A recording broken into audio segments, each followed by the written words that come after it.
I want you to imagine something with me. Imagine standing in front of a roaring fire. In your hands is a book, a Bible. Your father, a Saudi prince, is screaming at you to throw it into the flames.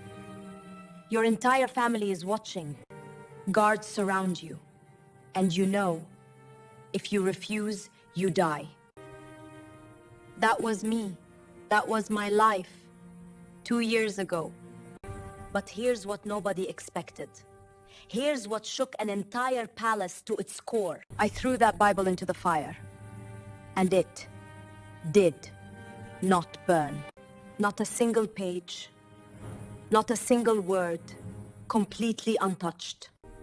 My name is Amara, and this is the story of how Jesus Christ saved my life. Through the most impossible miracle I've ever witnessed. But to understand what happened that night, I need to take you back. Back to the golden cage I called home. I was born into a world most people only see in movies. Marble floors that stretched forever, so cold beneath my feet they felt like walking on ice. But you know what was colder? My father's eyes when he looked at me. Like I was a possession. A doll. Something to be displayed, controlled, and eventually, sold. Our palace wasn't a home. It was a prison wrapped in silk and gold. Chandeliers worth more than most people earn in a lifetime. Servants who would bow their heads and never make eye contact. Rooms filled with treasures from around the world. And me? I was just another treasure. Another object. I was 19 years old, and I had never made a single choice for myself. Every morning, I would wake up to the call to prayer echoing through the palace. Allahu Akbar. Allahu Akbar. It was supposed to bring peace. But all I felt was emptiness. I would perform my prayers 5 times a day. Every single day since I was a child. Kneel. Bow. Recite the verses I'd memorized. Stand. Repeat. But inside? Inside, I was screaming. Is anyone there? Does anyone hear me? Am I praying to the walls? Have you ever felt that? Like you're doing everything right, saying all the right words, following all the rules, but there's this void inside you that nothing can fill? That was my entire life. I wore my hijab perfectly.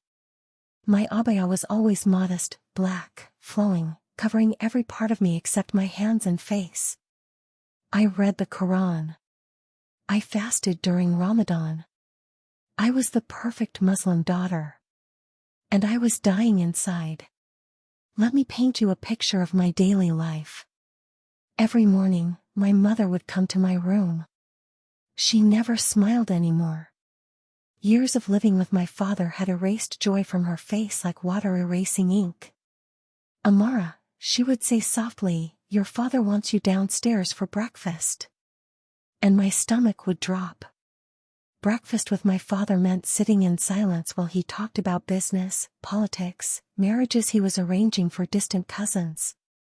He never asked me how I was. Never asked what I thought. Never asked what I wanted. Because it didn't matter. I was a woman. In his world, I was property. One morning, I'll never forget this, I was sitting at that long, cold table. My father was reading the newspaper. My brothers were talking about their university classes. And I was invisible. I cleared my throat. Baba, I said quietly, I was wondering if I could. He didn't even look up. No. That was it. Just. No. He didn't know what I was going to ask. He didn't care. The answer was always no. My brothers laughed. Not cruel laughter, just dismissive. Like I was a child who had said something silly. I looked at my mother.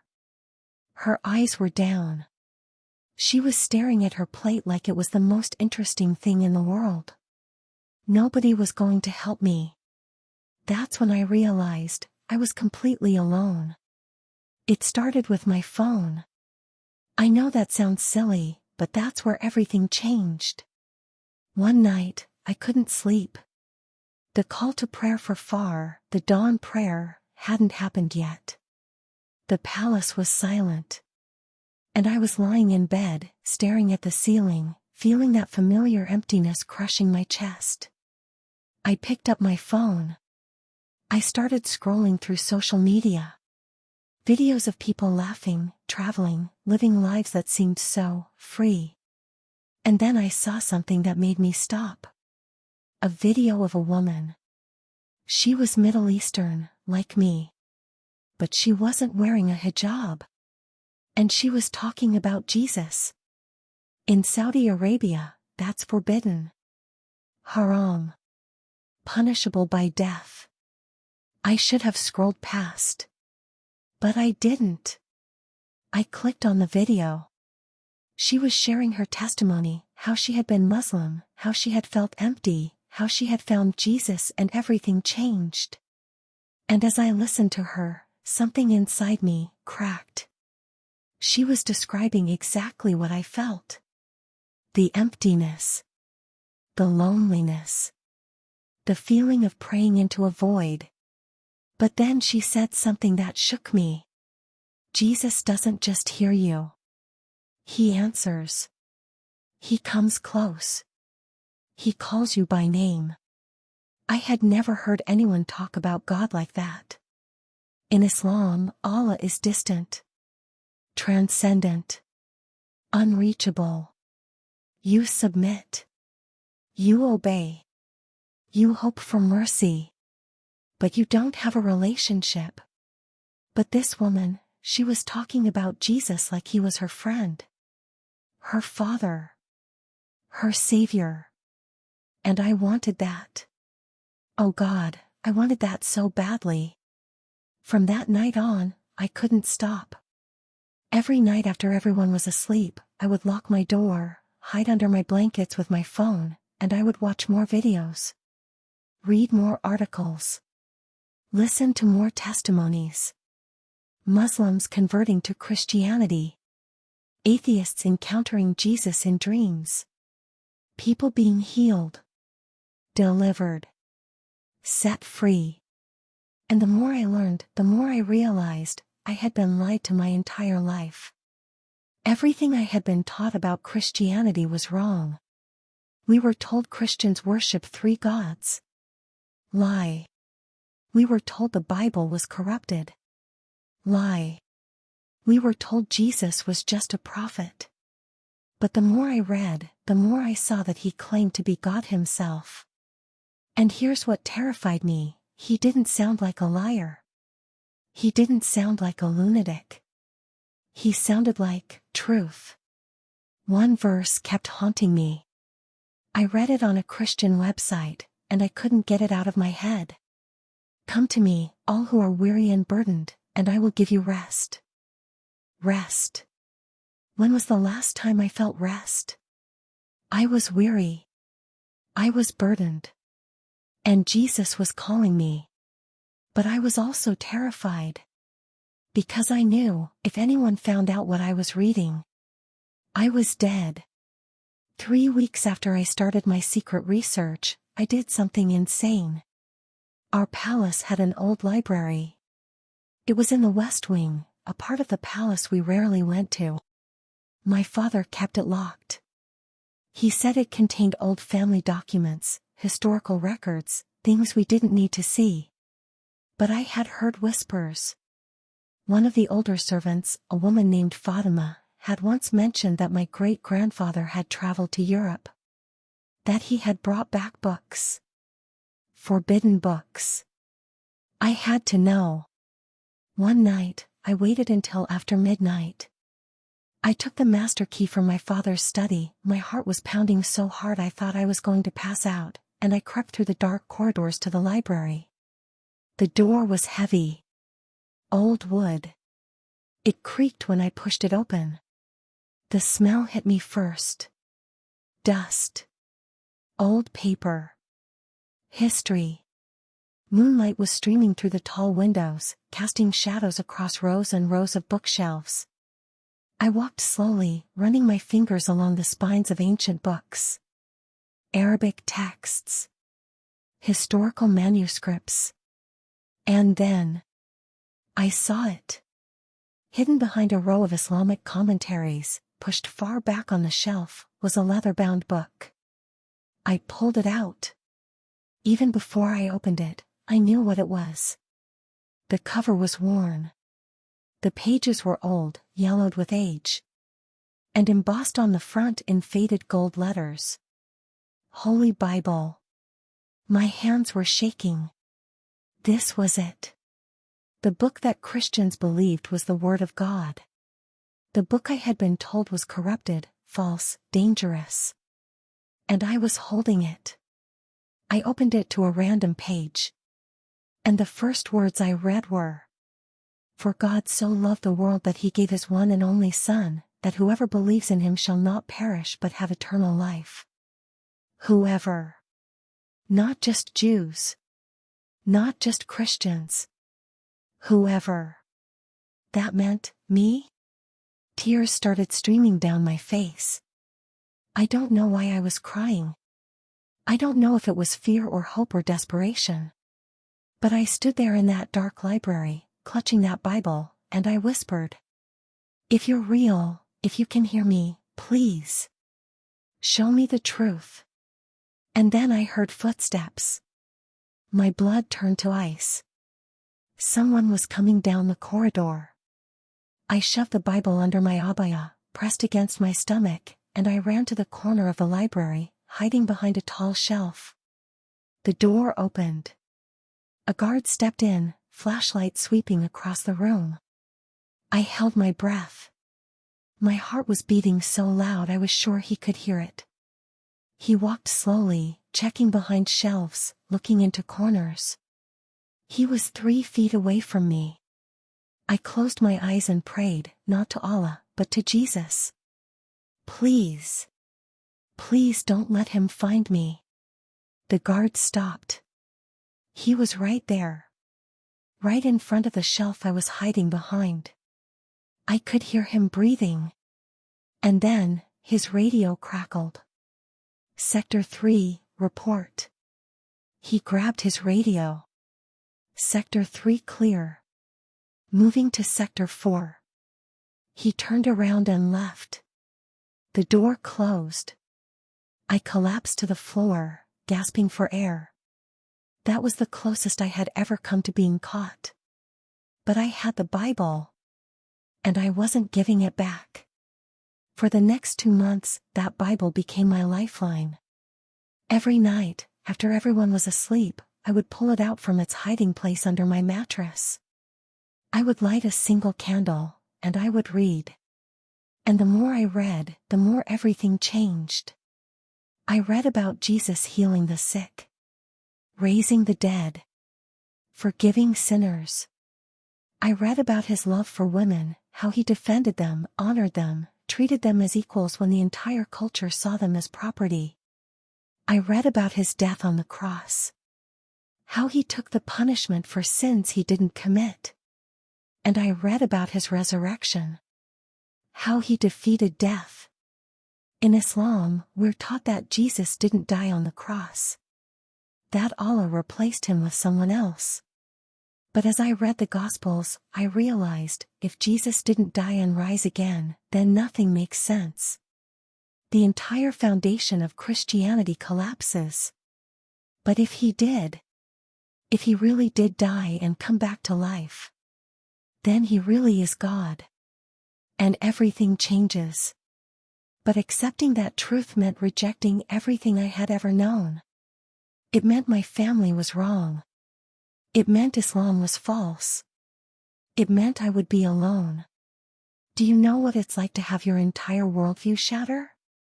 To realize that everything you've been taught, everyone you've trusted, has been wrong? It's terrifying. Some nights, I would cry myself to sleep, begging Allah to show me that Islam was true. That I could go back to the way things were. But he was silent.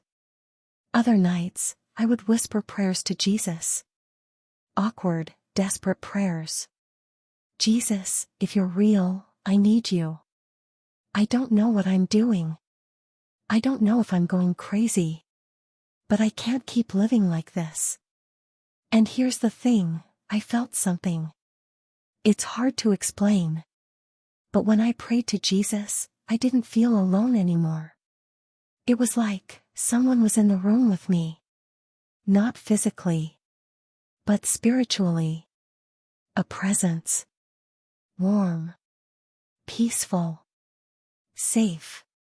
I had never felt that before. And I knew that Jesus was real. But I also knew, if my family ever found out, I was dead. That was the beginning. The moment my perfect, controlled, religious life started to crumble. But I had no idea what was coming. I had no idea that my father was already suspicious. That he had been watching me. That he knew something was wrong.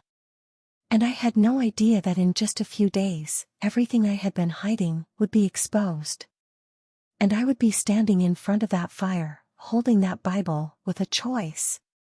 Burn it, or burn with it. You know that feeling when you wake up and you just know something bad is going to happen? That morning, I felt it.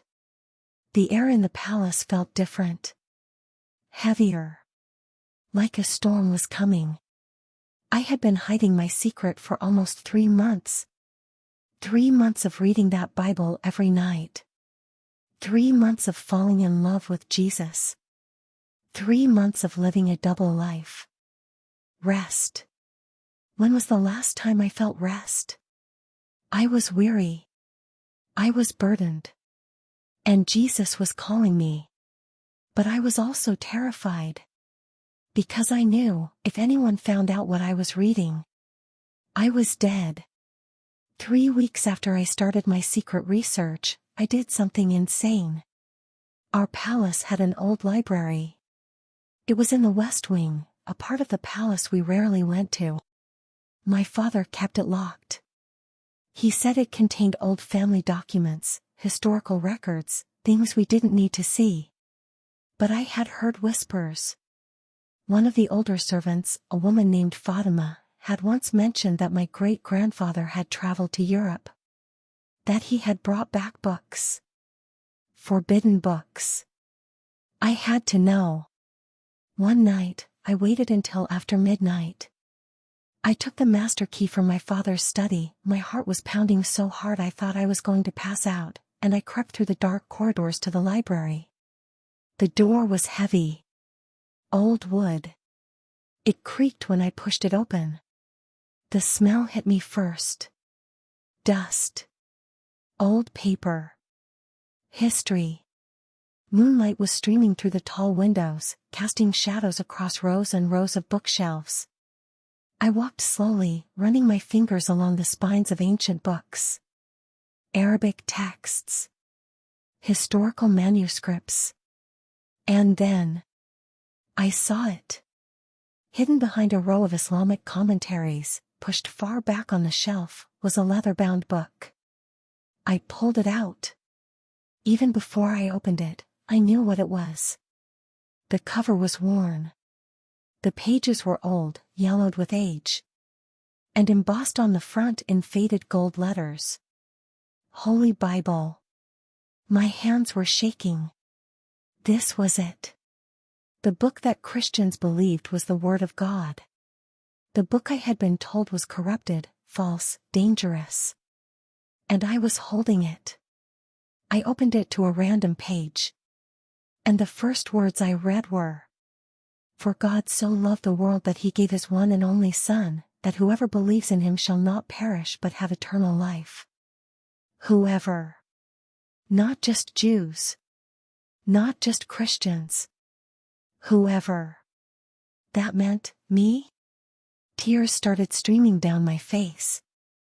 I don't know why I was crying, I don't know if it was fear or hope or desperation. But I stood there in that dark library, clutching that Bible, and I whispered, "If you're real, if you can hear me, please. Show me the truth." And then I heard footsteps. My blood turned to ice. Someone was coming down the corridor. I shoved the Bible under my abaya, pressed against my stomach, and I ran to the corner of the library, hiding behind a tall shelf. The door opened. A guard stepped in, flashlight sweeping across the room. I held my breath. My heart was beating so loud I was sure he could hear it. He walked slowly, checking behind shelves, looking into corners. He was 3 feet away from me. I closed my eyes and prayed, not to Allah, but to Jesus. Please. Please don't let him find me. The guard stopped. He was right there. Right in front of the shelf I was hiding behind. I could hear him breathing. And then, his radio crackled. "Sector 3, report." He grabbed his radio. "Sector 3 clear. Moving to Sector 4. He turned around and left. The door closed. I collapsed to the floor, gasping for air. That was the closest I had ever come to being caught. But I had the Bible. And I wasn't giving it back. For the next 2 months, that Bible became my lifeline. Every night, after everyone was asleep, I would pull it out from its hiding place under my mattress. I would light a single candle, and I would read. And the more I read, the more everything changed. I read about Jesus healing the sick, raising the dead, forgiving sinners. I read about his love for women, how he defended them, honored them, treated them as equals when the entire culture saw them as property. I read about his death on the cross, how he took the punishment for sins he didn't commit. And I read about his resurrection, how he defeated death. In Islam, we're taught that Jesus didn't die on the cross, that Allah replaced him with someone else. But as I read the Gospels, I realized, if Jesus didn't die and rise again, then nothing makes sense. The entire foundation of Christianity collapses. But if he did, if he really did die and come back to life, then he really is God. And everything changes. But accepting that truth meant rejecting everything I had ever known. It meant my family was wrong. It meant Islam was false. It meant I would be alone. Do you know what it's like to have your entire worldview shatter? To realize that everything you've been taught, everyone you've trusted, has been wrong? It's terrifying. Some nights, I would cry myself to sleep, begging Allah to show me that Islam was true. That I could go back to the way things were. But he was silent. Other nights, I would whisper prayers to Jesus.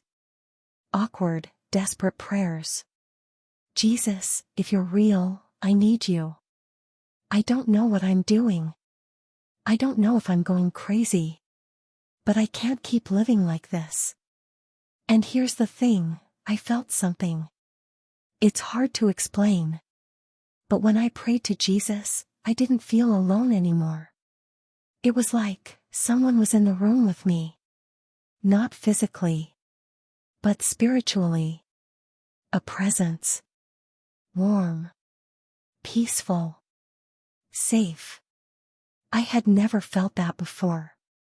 And I knew that Jesus was real. But I also knew, if my family ever found out, I was dead. That was the beginning. The moment my perfect, controlled, religious life started to crumble. But I had no idea what was coming. I had no idea that my father was already suspicious. That he had been watching me. That he knew something was wrong. And I had no idea that in just a few days, everything I had been hiding would be exposed.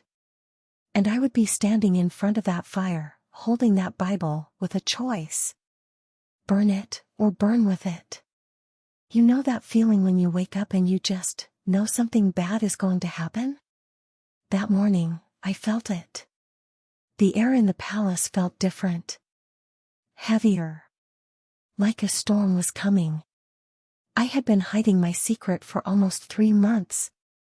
3 months of reading that Bible every night. 3 months of falling in love with Jesus. 3 months of living a double life. My heart stopped. You are going to stand in front of everyone, your mother, your brothers, your aunts, your uncles, the guards, the servants, and you are going to throw this Bible into the fire. Baba, please. And then, he continued, ignoring me, you are going to renounce Christianity. You are going to declare your faith in Allah and the Prophet Muhammad, peace be upon him. You are going to beg for forgiveness. He leaned in close. His breath hot on my face. And if you refuse, his voice dropped to a whisper, I will burn you instead. They locked me in my room after that. 2 guards outside my door. No phone. No way to contact anyone. I was alone. I sat on my bed, staring at the wall, trying to process what had just happened. Tonight. Just a few hours from now. I would have to choose. Burn the Bible, or burn. My mind was racing. Maybe I should just do it. Maybe I should just burn the book and pretend. I can still believe in Jesus in my heart, right? I don't have to say it out loud. But even as I thought it, I knew it was wrong. Jesus had said, whoever denies me before man, I will also deny before my Father who is in heaven. If I denied him to save my life, what would I really be saving? A life of slavery. A life of fear. A life of emptiness. Is that worth saving? I fell to my knees beside my bed. And for the first time in my life, I prayed with complete honesty. Jesus. I don't know if you can hear me. I don't know if I'm praying the right way. I don't have the Bible anymore to read. I don't have anyone to teach me.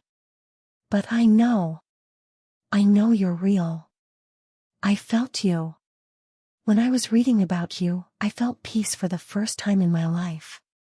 Tears were pouring down my face. I'm so scared. I don't want to die.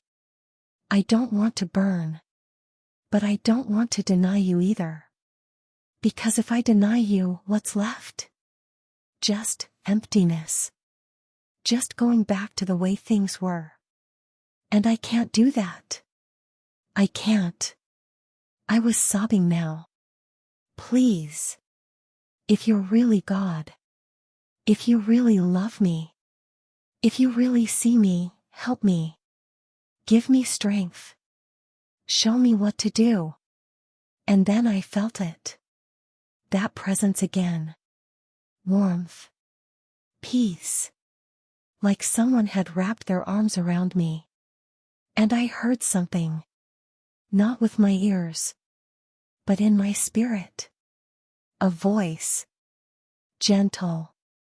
Strong. Clear. Do not be afraid. I am with you. Hours passed. The sun began to set. I heard movement outside my door. Voices. Footsteps. They were preparing the courtyard. I stood up and walked to my window. I could see them down below. Guards bringing wood. Building a fire pit. Servants setting up chairs for the family. This was really happening. There was a knock on my door. It's time, a guard called through the door. I took a deep breath. I looked at my reflection in the mirror. 19 years old. My whole life ahead of me. And it might end tonight. But you know what? For the first time in my life, I wasn't just a possession. I wasn't just an object. I was a person. Making my own choice. And I had already decided. I would not deny Jesus. Even if it cost me everything. They opened the door. The 2 guards entered. They didn't grab me roughly like I expected. They actually looked uncomfortable.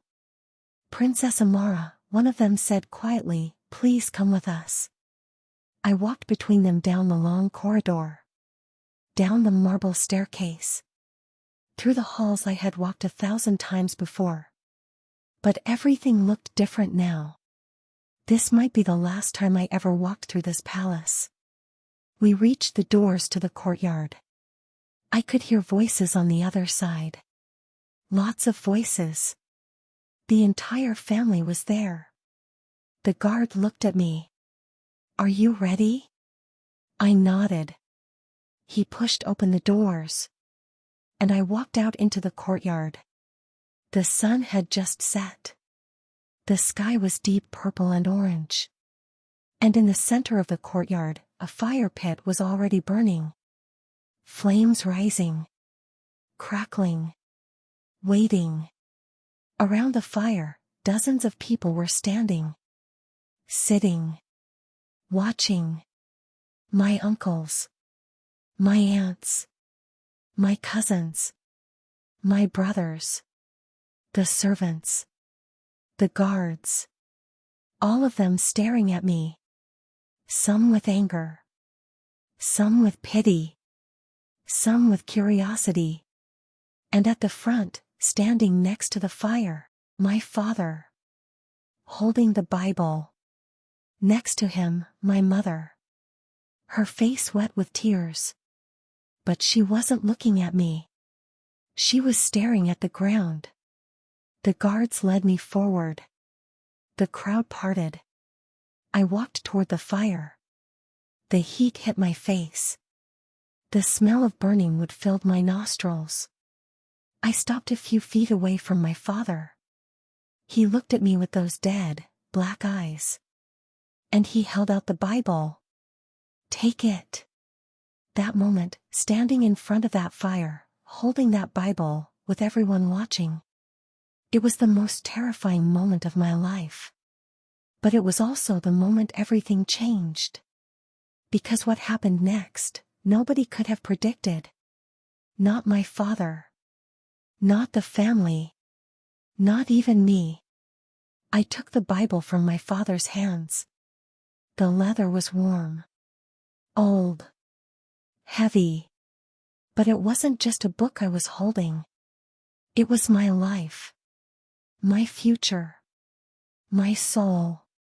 Everything I had become in those 3 secret months, everything I had discovered, everything I had hoped for, was in my hands. And I was supposed to throw it into the fire. Let me tell you what it's like to stand at the edge of death. Time slows down.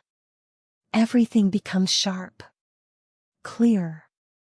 You can hear your own heartbeat. You can feel the blood pumping through your veins. You become hyper-aware that you are alive. And you realize how desperately you want to stay that way. I stood there, holding that Bible. The fire was roaring in front of me. I could feel the heat on my face. Smell the smoke. Behind me, I could hear whispers. "Just do it, Amara.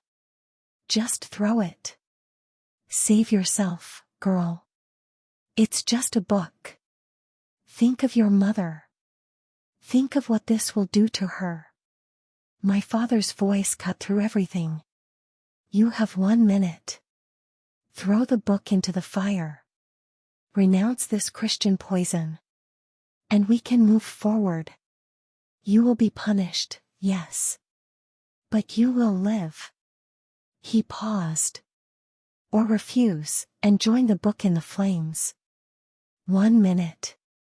60 seconds to choose between life and death." I looked down at the Bible in my hands. 3 months ago, I didn't even know this book existed. 3 months ago, I was just going through the motions of life, praying to a God who never answered, following rules that suffocated me, waiting for my father to sell me to the highest bidder. And then I found Jesus. In these pages, I found love. I found hope. I found someone who actually saw me, who knew my name, who called me beloved. But now I had to decide if that was worth dying for. My hands started shaking. Just throw it. Just throw it and live. You can still believe in Jesus in your heart. You don't have to say it out loud. God knows your heart, right? Isn't that what matters? But another voice, a stronger voice, was speaking too. If you deny him now, what are you really saving? A life of slavery? A life of fear? Is that life at all? I looked up at my father. He was watching me with those cold, dead eyes. No emotion. Just waiting. Like I was a chess piece he was about to remove from the board. I looked at my mother. She was crying silently, her hands clutched to her chest. Her lips were moving, she was praying. Praying to Allah to save me. But Allah wasn't listening. He never had. I looked at the crowd. Some faces were angry. How dare I bring shame to the family? Some faces were scared. If this could happen to me, it could happen to them. Some faces were curious. What was in that book that was worth dying for? And then I looked back at the fire. Orange flames dancing. Twisting. Hungry. 30 seconds, my father said. Panic seized me. And without thinking, without planning it, I did what I had been trained to do my entire life. I cried out to Allah. Allah, please. I whispered desperately. Please, help me. I don't know what to do. Show me a sign. Tell me what to do. If Islam is true, if Muhammad is your prophet, if the Quran is your word, show me. I waited. I listened. I begged. Please, Allah. I've prayed to you every day of my life. I've fasted. I've obeyed. I've done everything right. Please, just this once, answer me. Nothing. Just the crackling of the fire. Just the whispers of the crowd. Just the pounding of my own heart. Silence. The same silence I had heard my entire life. Have you ever prayed and felt absolutely nothing? Have you ever cried out to God with everything in you, and been met with emptiness? That's what praying to Allah felt like. I had spent 19 years praying 5 times a day. 19 years bowing, kneeling, reciting the same verses over and over. And not once, had I ever felt heard. Not once had I felt loved. Not once had I felt peace. Islam taught me that Allah was merciful and compassionate. But where was that mercy now? Where was that compassion? I was about to die. About to be burned alive. And he was silent. In that moment, I realized something that shattered me. I had been praying to a God who couldn't hear me. A God who didn't know my name. A God who didn't care. But Jesus. In those 3 months of secretly reading the Bible, I had prayed to Jesus maybe a dozen times. Awkward prayers. Uncertain prayers. And every single time, I felt something. Peace. Warmth. Presence. Like someone was actually listening. Like someone actually cared. I remembered one night, about a month ago. I had been reading the Gospel of John. Chapter 10. Jesus said, I am the good shepherd. I know my sheep and my sheep know me, and I lay down my life for the sheep. I know my sheep. Not just I have sheep. Not just I manage sheep. I know them. By name. Personally. Intimately. And when I read that, I had whispered, "Jesus, do you know me?" And I felt it. Clear as day. In my spirit. Yes, Amara. I know you. I've always known you. And I love you. I had cried that night. Not from sadness. From relief. Someone finally saw me. "Time's up," my father said. I looked at him.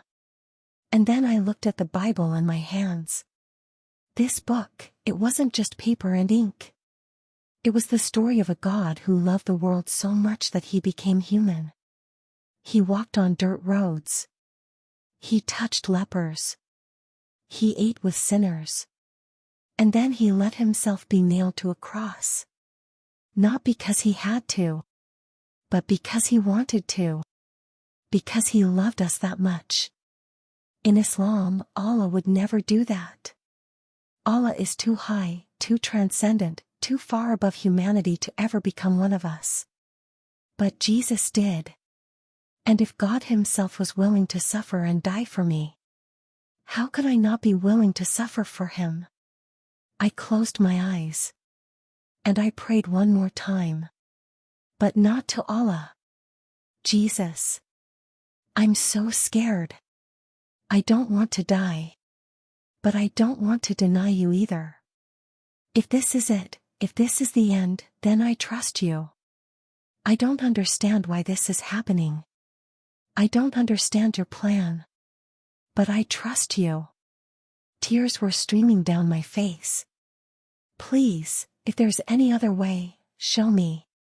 But if not, give me the strength to stand firm. Don't let me deny you.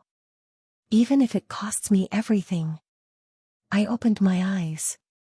And I felt it again. That peace. Not the peace of everything is going to be okay. But the peace of I am not alone. Jesus was with me. Even here. Even now. Even facing death. He was with me. I looked at my father. "I can't do it," I said quietly. The courtyard went silent. My father's eyes narrowed. "What did you say?" I spoke louder. "I can't throw this book into the fire." A murmur rippled through the crowd. My mother gasped. "Amara, please." My father took a step toward me. "You don't have a choice." "Yes, I do," I said, my voice shaking but firm. "You've controlled every part of my life. You chose my clothes. You chose my education. You were going to choose my husband. But you can't choose this.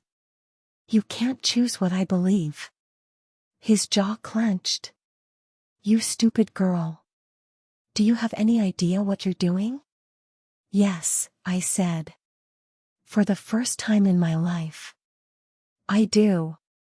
I held the Bible against my chest. "This book is the truth. Jesus is the truth. And I won't deny him." My father's face turned red. "Guards," he roared. 2 guards grabbed my arms. "Take the book from her." They tried to pull it from my hands. I held on as tight as I could. "No. You can't have it. You can't." One of the guards yanked hard. The Bible slipped from my grip. "No." The guard handed it to my father. My father held the Bible up for everyone to see. "This," he shouted. "This is what happens when we allow Western poison into our homes. This is what happens when we are not vigilant." He turned to the crowd. My own daughter. My own flesh and blood. Corrupted by this Christian filth. He looked at me with pure hatred. "You want to be a Christian? Fine. Then you will suffer like Christians suffer." He walked toward the fire. And without hesitation, he threw the Bible into the flames. "No!" I screamed. I lunged forward, but the guards held me back. The Bible landed in the fire. The flames immediately began licking at the edges of the cover. No. No. Please. I was sobbing. Screaming. Fighting against the guards with everything I had. But I couldn't reach it. I watched as the flames surrounded the Bible. Smoke rising. Heat intensifying. It was burning. It was actually burning. And with it, my hope. My father laughed. You see, he said to the crowd. This is all Christianity is. Lies and fairy tales. Watch how easily it burns. Watch how powerless their God is. The crowd was watching. Some were nodding. Some looked uncomfortable. My father walked over to me. He grabbed my face, forcing me to watch. Look at it, Amara. Look at your precious Bible burning. Where is Jesus now? Where is your Savior? I couldn't speak. I was broken. Everything I had believed. Everything I had hoped for. Burning. Maybe now you'll learn, my father hissed. There is no God but Allah. And Muhammad is his prophet. The sooner you accept that, the sooner this nightmare ends. He let go of my face and walked away. The guards released me. I fell to my knees. The Bible was still burning. I could see the pages curling, blackening, turning to ash. And I felt empty.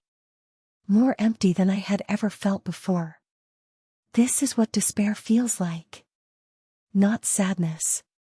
Not grief. Despair is when hope dies. It's when you realize that everything you believed in was a lie.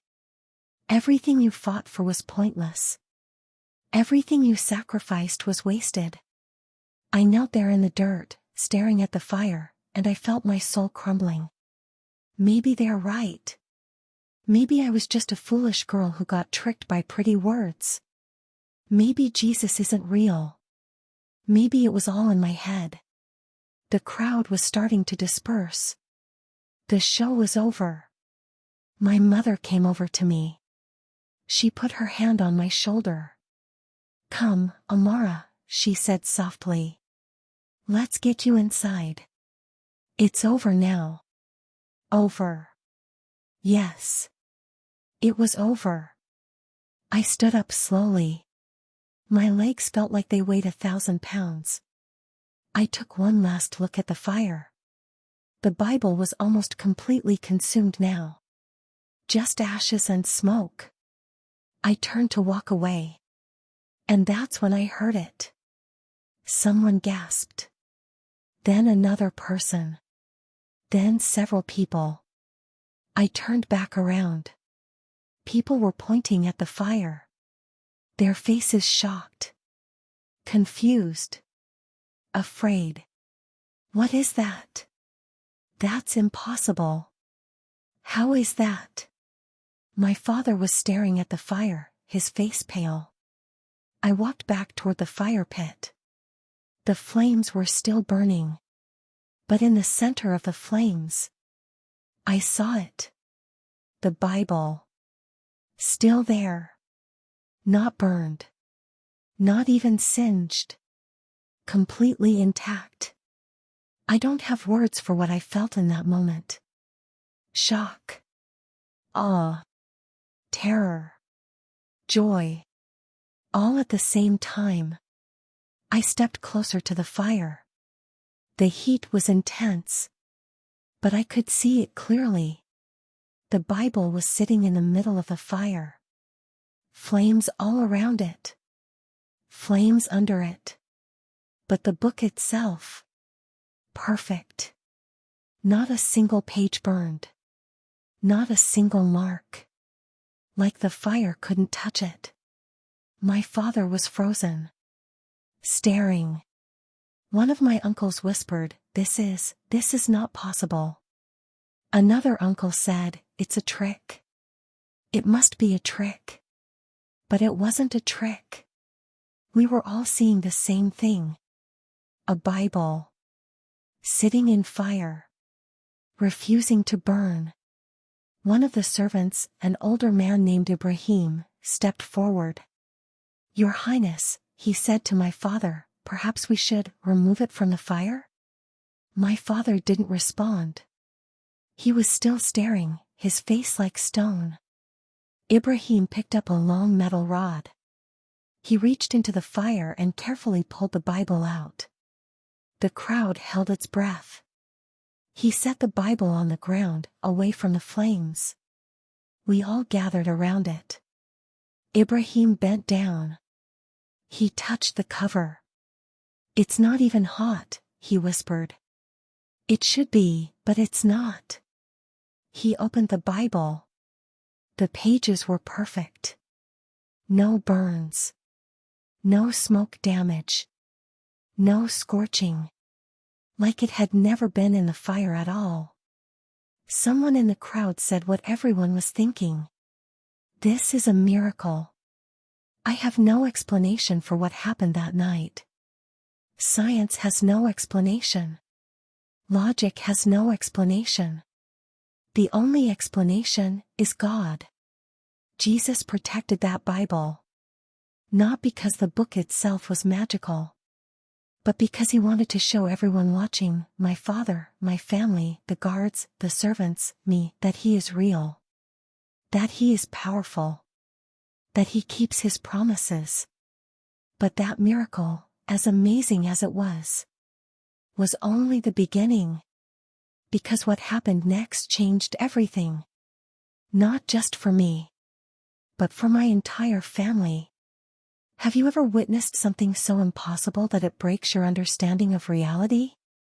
That's what happened in that courtyard. A Bible. In fire. 4 minutes. And when it came out, perfect. The silence that followed was deafening. Nobody knew what to say. Nobody knew what to think. Because we had all just watched the laws of nature bend. The crowd stood frozen, staring at that Bible lying on the ground. Some people were whispering prayers. Some were backing away slowly, like they were afraid to get too close. Some were just staring. My father was the first to move. He walked over to the Bible. Slowly. Cautiously. Like it might explode if he got too close. He bent down. Reached out his hand.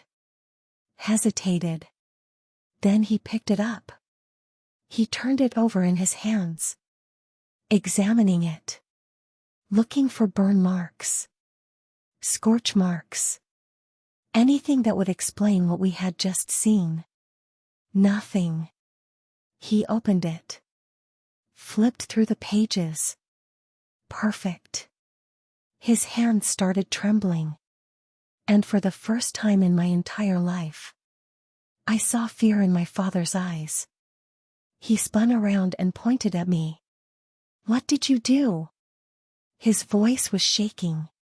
"What kind of sorcery is this?" I didn't know what to say. I was just as shocked as everyone else. I didn't do anything, Baba. I don't know how. Lies. He threw the Bible at my feet. "You did something. You put some kind of chemical on it.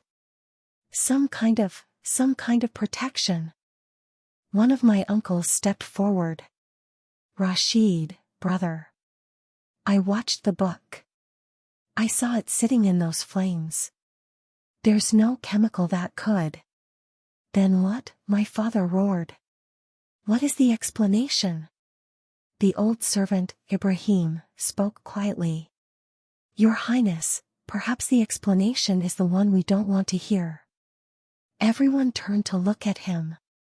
"Perhaps," he continued carefully, "this is a sign. From God." My father's face turned red. "From God? From Allah?" Why would Allah protect a Christian book? Ibrahim didn't answer. He just looked at the Bible.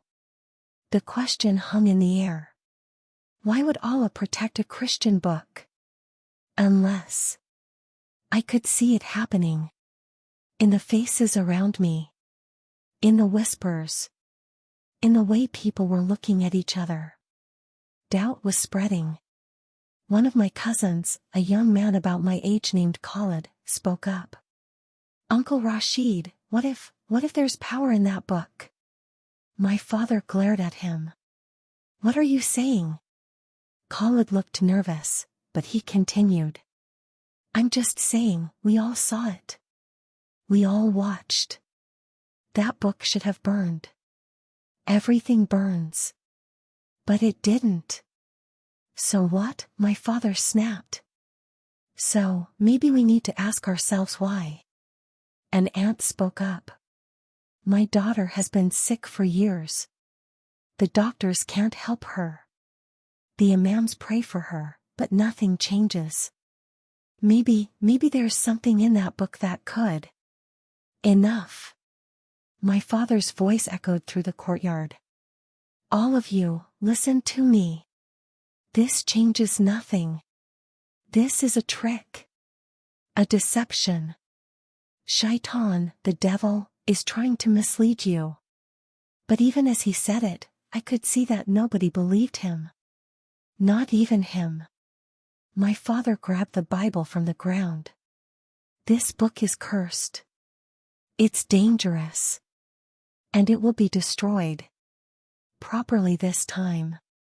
He turned to the guards. Lock it in the vault. Tomorrow, we will have the imam come. He will pray over it. He will break whatever spell is on it. And then it will burn like any other book. The guards took the Bible. My father turned to me. And you are confined to your room. No phone. No visitors. No contact with anyone until I decide what to do with you.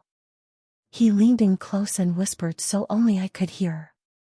If you think this little magic trick saves you, you're wrong. You will renounce Christianity. You will return to Islam. Or you will die. Do you understand me? I looked him in the eyes. The book didn't burn because Jesus protected it. You can lock it away. You can have 100 imams pray over it. But it won't change the truth. His hand twitched. He wanted to hit me again. I could see it. But too many people were watching. Instead, he grabbed my arm and dragged me back toward the palace. They threw me back in my room and locked the door. 2 guards outside. Bars on the windows. No escape. I was a prisoner in my own home. I walked over to my bed and collapsed onto it. My mind was racing. The Bible didn't burn. The Bible didn't burn. The Bible didn't burn. I kept repeating it in my head, trying to process what I had just witnessed. Jesus had done that. He had protected that book right in front of everyone. Why? And then I understood. It wasn't just for me. It was for all of them. My father. My mother. My family. The servants. The guards. Jesus was showing them that he was real. That he was powerful. That he could do the impossible. He was giving them a chance to believe. I couldn't sleep that night. I kept replaying everything in my head. The fire. The Bible. The miracle. And then something else started happening. I started remembering. All those verses I had read over the past 3 months. Verses I thought I had forgotten. They started coming back to me. When you pass through the waters, I will be with you, and through the rivers, they shall not overwhelm you. When you walk through fire you shall not be burned, and the flame shall not consume you. That was from Isaiah. The Old Testament. God had said that thousands of years ago. And tonight, I watched it happen. Another verse came to mind. Shadrach, Meshach, and Abednego answered and said to the king, O Nebuchadnezzar, we have no need to answer you in this matter. If this be so, our God whom we serve is able to deliver us from the burning fiery furnace, and he will deliver us out of your hand, O king. But if not, be it known to you, O king, that we will not serve your gods. That was from the book of Daniel. 3 men thrown into a furnace for refusing to bow to an idol. And God protected them. The fire didn't touch them. Just like the fire didn't touch the Bible. Jesus was showing me, he is the same God. Yesterday, today, forever. He protected them. And he just protected his word. And he would protect me. It was after midnight when I heard it. A soft knock on my door. I sat up in bed, my heart pounding. Who is it? I whispered. It's me. A woman's voice. Familiar. My mother. I walked to the door. Ami? Shoo, keep your voice down. I heard whispering outside. Then the sound of a key turning in the lock. The door opened. My mother slipped inside quickly and closed the door behind her. She was still in her abaya, but her face was uncovered. And her eyes were red from crying. Ami, what are you? She held up her hand. We don't have much time. I bribed the guards to let me in, but they'll only give me a few minutes. She walked over to me and grabbed my hands. Amara. I need to know the truth. And I need you to be honest with me. I nodded.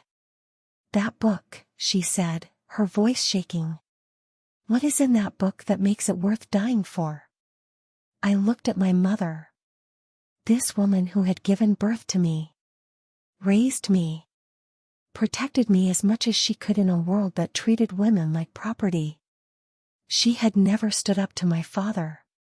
Never questioned Islam. Never stepped out of line. But tonight, something in her had broken open. Ami, the book is called the Bible. It's the story of God's love for humanity. And in it, I found someone who sees me. Who knows me. Who loves me. Allah sees you, she said automatically. But there was no conviction in her voice. Does he? I asked gently. Ami, you've prayed to Allah every day for 40 years. Has he ever answered you? Has he ever given you peace? Has he ever stopped Baba from hurting you? Tears started streaming down her face. When you've been beaten, I continued, my voice breaking, when you've been treated like an object, when you've cried yourself to sleep, has Allah ever comforted you? She was sobbing now. But Jesus. I squeezed her hands. Jesus sees you, Ami. He knows your name. He knows your pain. And he loves you so much that he died for you. Died for me? She looked confused. Why would God die for me? Because that's what love does. Real love doesn't demand sacrifice from you. It sacrifices for you. My mother sat down on my bed, her hands covering her face. I watched that book tonight, she said through her tears. I watched it sit in those flames. And I knew it was impossible. But it happened anyway. She looked up at me. Amara, I'm so tired. I'm tired of being afraid. I'm tired of praying to a God who never answers. I'm tired of being told that my suffering is my fate and I should accept it. You don't have to accept it, I said. Jesus offers something different. He offers freedom. Peace. Hope. But if I believe in Jesus, your father will kill me too. I nodded. Maybe. But Ummi, what are we living for if all we're doing is surviving? That's not life. That's just existence. She was quiet for a long moment. Then she said something that shocked me. Tell me more about him. About Jesus. For the next 20 minutes, I told my mother everything I had learned. I told her about Jesus healing the sick, raising the dead, forgiving sinners. I told her about how he treated women with dignity, respect, honor. How he defended them when the religious leaders condemned them. I told her about his death on the cross. How he took the punishment for our sins. How he cried out, "It is finished," and paid the debt we could never pay. And I told her about his resurrection. How he defeated death. How he proved he was God. My mother listened to every word. And when I finished, she asked the question I had been waiting for. How do I know he's real? How do I know this isn't just a story? I smiled. The Bible didn't burn, Ummi. You saw it. Everyone saw it. That wasn't a story. That was real. Jesus is real. My mother stood up. She walked over to my window and looked out at the courtyard where the fire pit still stood. If I do this, she said quietly, if I believe in Jesus, I lose everything. My family. My home. Maybe my life. I know, I said. She turned to look at me. But if I don't, I stay in this prison forever. I walked over to her and took her hand. Ummi. Jesus says, come to me, all who are weary and burdened, and I will give you rest. You've been weary your whole life. Don't you want rest? Tears streamed down her face. And then, in a whisper so quiet I almost didn't hear it, she said, yes. Then pray with me, I said. We knelt on the floor together. Mother and daughter. Two prisoners seeking freedom. I don't know how to pray to him, she said. Just talk to him. Like you're talking to me. Tell him you need him. My mother closed her eyes. And she prayed. Jesus. I don't know if you can hear me. I don't know if I'm doing this right. But my daughter says you see me. That you know me. That you love me. Her voice was shaking. I'm so tired. So broken. I've spent my whole life trying to earn love that never came. If what Amara says is true, if you really did die for me, then I want to know you. I want to believe in you. She was crying now. Please, save me. The way you saved that book from the fire. Save me. And in that moment, I felt it. The presence of Jesus. In that room. With us. Warm. Peaceful. Powerful. My mother felt it too. She gasped. Her eyes flew open. What is that? She whispered. What is that feeling? That's him, I said, tears streaming down my face. That's Jesus. He's here. My mother started sobbing. Not from sadness. From relief. He's real, she kept saying. He's real. He's real. There was a loud knock on the door. Time's up, the guard called. My mother quickly stood up, wiping her tears. She looked at me, and for the first time in years, I saw something in her eyes I had never seen before. Joy. Thank you, she whispered. Thank Jesus, I said. Not me. She kissed my forehead. I have to go before your father finds out I was here. But Amara, whatever happens next, I'm with you now. I believe. She walked to the door, paused, and looked back at me. and I'm going to tell him. My heart stopped. No. You can't. I know what he'll do. But if Jesus can protect a book in fire, he can protect me too. And with that, she opened the door and left. I stood there, stunned. My mother, my quiet, obedient, broken mother, had just given her life to Jesus. And she was about to confess it to my father. I fell to my knees and prayed harder than I had ever prayed in my life. Jesus, please protect her. Please. She just found you. Don't let him take her from me. But even as I prayed, I knew this was just the beginning. The miracle of the Bible not burning had planted a seed. And that seed was starting to grow. Not just in my mother's heart, but in others too. Because that night, while I was locked in my room, something was happening in the palace. People were whispering, questioning, doubting everything they had been taught. And some of them were seeking the God who could protect a book from fire. Seeking the God who could do the impossible. Seeking Jesus. That night changed everything. The miracle wasn't just about a book surviving fire. It was about hearts beginning to open. Minds beginning to question. Souls beginning to hunger for truth. My father thought he could control this. Contain it. Stop it. But he had no idea what was coming. Because when Jesus moves, nothing can stand in his way. Not traditions. Not threats.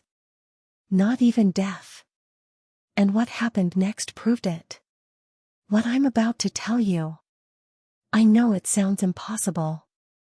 I know some of you watching this will think I'm making it up. That I'm exaggerating.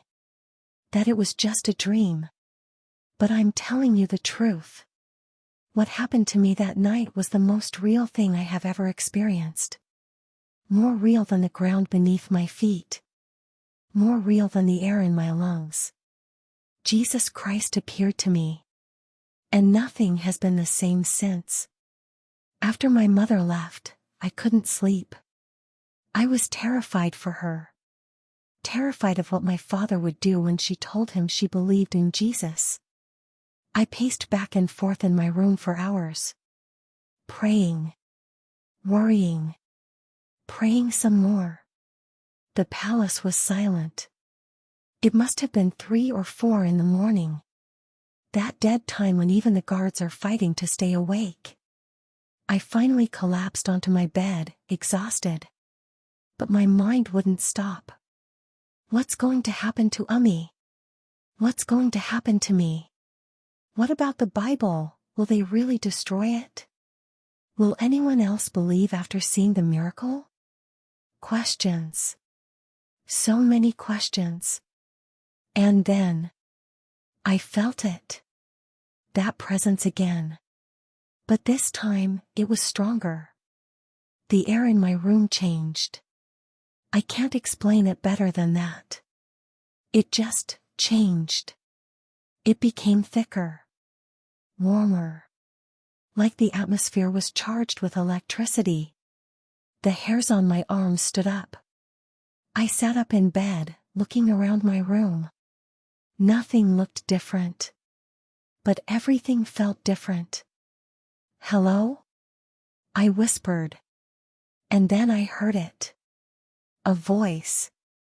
Not with my ears. Deeper than that. In my spirit. In the core of my being. Amara. My name. Someone had spoken my name. And the voice was. I don't have words for it. It was gentle, but powerful. Warm, but awesome. Comforting, but commanding. It was the most beautiful voice I had ever heard. Who's there? I stammered. Do not be afraid. And then the light came. It started in the corner of my room. a soft glow, like a candle being lit. But then it grew, brighter, stronger, filling the room. But here's the strange thing, it didn't hurt my eyes. Normal light that bright would blind you. But this light, I could look directly at it. And it wasn't just light. It was alive. I know that sounds crazy, but that's the only way I can describe it. The light had presence, had weight, had love. So much love. I've never felt anything like it in my life. It was like being wrapped in warm water. Like being held by someone who knows everything about you, every mistake, every sin, every dark thought, and loves you anyway. I fell off my bed onto my knees. Not because I decided to. My body just responded. Like gravity had changed and the only appropriate position was to kneel. And then, out of the light, he stepped forward. I can't fully describe what I saw. Human words aren't enough. But I'll try. He was tall. Maybe 6 feet. His skin was olive, Middle Eastern, like mine. His hair was dark brown, shoulder length, with a slight wave to it. He wore a simple white robe. Not fancy. Not decorated with gold like the religious leaders wore. Just pure white. Glowing. But it was his face that undid me. His eyes. Oh, his eyes. They were brown. Deep brown. But they weren't just looking at me. They were looking through me. Into me. Seeing every part of me I had ever tried to hide. Every lie I'd told. Every bitter thought I'd had. Every moment of doubt. He saw it all. And you know what I saw in his eyes? Not condemnation. Not disgust. Love. Pure, unconditional, overwhelming love. I started crying. I couldn't help it. Jesus? I whispered. He smiled. And when he smiled, the entire room seemed to brighten even more. Yes, my daughter. It's me. I was trembling. Shaking so hard I could barely stay upright. I don't understand. Why are you here? Why me? He knelt down in front of me. Jesus, the King of Kings, the Creator of the universe, knelt down to my level. Because I love you, Amara. I have always loved you. Before you were born, I knew you. I formed you. I called you by name. But I'm nobody, I sobbed. I'm just a girl. A prisoner. I have nothing to offer you. He reached out and gently lifted my chin so I was looking into his eyes. You are not nobody. You are my beloved daughter. And I have chosen you for something extraordinary. Chosen me? For what? To be my witness. To show my power. To prove that I am alive and that I am real. I shook my head. I can't. I'm too weak. I'm too scared. They're going to kill me. His expression became serious, but still filled with compassion. Amara, do you trust me? I want to. But I'm so afraid. He nodded. I know. Fear is natural. But faith is stronger than fear. He held out his hands. And that's when I saw them. The scars. In the center of each palm was a circular scar. Perfectly round. Old, but still visible. The nail scars. You really died, I whispered. Yes. For you. For your mother. For your father. For every person on earth. I took the punishment you deserved so you could have the life I deserved. I reached out, trembling, and touched the scar on his right hand. The moment my finger touched it, something happened. I saw it.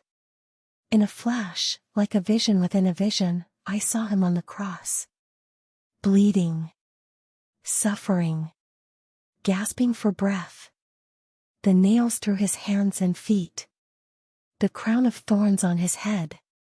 The mocking soldiers. The darkness covering the earth. And I heard him cry out, "Father, forgive them, for they know not what they do." And then I understood. He didn't just die. He chose to die. He could have come down from that cross. He could have called armies of angels to destroy his enemies. But he didn't. Because he loved us more than he loved his own life. I collapsed at his feet, weeping. I'm so sorry. I'm so sorry for every sin. For every time I doubted. For every. He placed his hand on my head. And instantly, I felt it. Peace. Not just emotional peace. Physical peace. Spiritual peace. Like every broken thing inside me was being put back together. Your sins are forgiven, Amara. All of them. Past, present, and future. I have washed them away in my blood. You are clean. You are new. You are mine. He helped me stand. We were face to face now. What's coming next will be difficult, he said gently. Your father will try to kill you. Your family will turn against you. You will lose everything you've ever known. My heart sank. Then why? Why would you call me to this? Because the world needs to see my power. They need to see that I am not just a historical figure. I am alive. I am active. I am moving. He gestured toward my window, toward the courtyard where the miracle had happened. Tonight, I protected my word from fire. Tomorrow, I will protect you. And through you, many will come to know me. But how? I'm locked in this room. I'm powerless. He smiled again. Amara, I don't need your power. I need your willingness. I don't need your strength. I need your surrender. He placed both hands on my shoulders. Will you trust me? Even when you don't understand? Even when it looks like you're losing? Will you trust that I am in control? I looked into his eyes. Those eyes that held the universe. Those eyes that had seen all of history. Those eyes that had watched me every moment of my life and loved me through it all. And I knew. There was nothing else worth living for. Yes, I whispered. I trust you. Jesus pulled me into an embrace. And I'm telling you, if you've never been hugged by Jesus, you can't understand what it feels like. It's like coming home after being lost your entire life. It's like being a child again, safe in your Father's arms. It's like every good thing you've ever felt multiplied by infinity. I didn't want him to let go. But eventually, he stepped back. Tomorrow, he said, your father will bring the Imam to destroy the Bible. But the Bible will not be destroyed. And when they see this, some will believe. Your mother has already chosen me. Others will follow. Will my father believe? I asked. Jesus' expression became sad. Some hearts are too hard. Too proud. But I will give him every opportunity. The choice is his. He began to walk backward, back into the light. Wait. I called out. When will I see you again? He smiled. I am always with you, Amara. Even when you don't see me. Even when you don't feel me. I am there. I will never leave you. I will never forsake you. The light grew brighter. Be strong and courageous. Do not be afraid. For I have overcome the world. And then he was gone. The light faded. The presence lifted. And I was alone in my room again. But I wasn't the same. I stood there in the dark, my whole body tingling. My face was wet with tears. My heart was pounding. My mind was reeling. Had that really just happened? I looked down at my hand, the one that had touched his scar. And I saw it. My hand was glowing. Just slightly. A soft, warm light emanating from my skin. It faded after a few seconds. But I had seen it. This wasn't a dream. This wasn't my imagination. Jesus had been here. In my room. In the palace of a Saudi prince. In the heart of one of the most Islamic countries in the world. Jesus had come. And he had chosen me. I must have fallen asleep at some point, because the next thing I knew, sunlight was streaming through my window. I sat up in bed, groggy, wondering if last night had been a dream. But then I felt it. That peace. Still there. Settled deep in my chest. It had been real. I stood up and walked to my mirror. I looked different. I can't explain how. My face was the same. My hair was the same. But there was something in my eyes. A light. A confidence. A strength that hadn't been there before. I looked like someone who had seen God. Because I had. I heard shouting outside my door. Multiple voices. Arguing. I pressed my ear against the door. Don't care what you saw. The Imam is on his way. That was my father. But Your Highness, the book is still. I know what the book is doing, my father roared. That's why we need the Imam. Now get out of my way. Footsteps. Lots of them. Rushing down the corridor. Something was happening. Something with the Bible. My door burst open. 2 guards entered. They looked, shaken. Pale. Princess Amara, one of them said, his voice unsteady, your father requests your presence in the vault. The vault.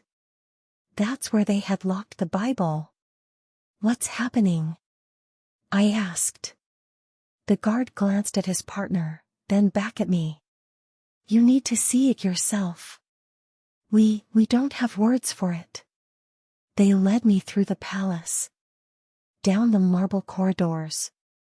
Down a flight of stairs into the lower levels where the vault was located. As we got closer, I could hear voices. Lots of voices. Confused. Frightened. Amazed. We reached the vault door. It was open. Inside, at least 20 people were gathered. Family members. Guards.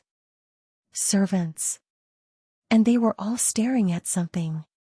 I pushed through the crowd. And I saw it. The Bible was floating. Not sitting on a shelf. Not lying on a table. Floating. Suspended in midair. About 4 feet off the ground. Glowing with a soft, golden light. The same light I had seen last night. The same light that had filled my room when Jesus appeared. My father was standing in front of it, his face twisted in rage and fear. Next to him was an elderly man in traditional Islamic robes, the Imam he had called. The Imam was backing away slowly, his hands up, his eyes wide with terror. I cannot, the Imam was saying. I cannot touch it. This is not of Allah. This is something else. Then pray, my father shouted. Do your job. Break this spell. Prince Rashid, the Imam said, his voice shaking, I have been an Imam for 40 years. I have never seen anything like this. This is not a spell. This is divine power. Divine? My father was losing control. It's a Christian book. How can it have divine power?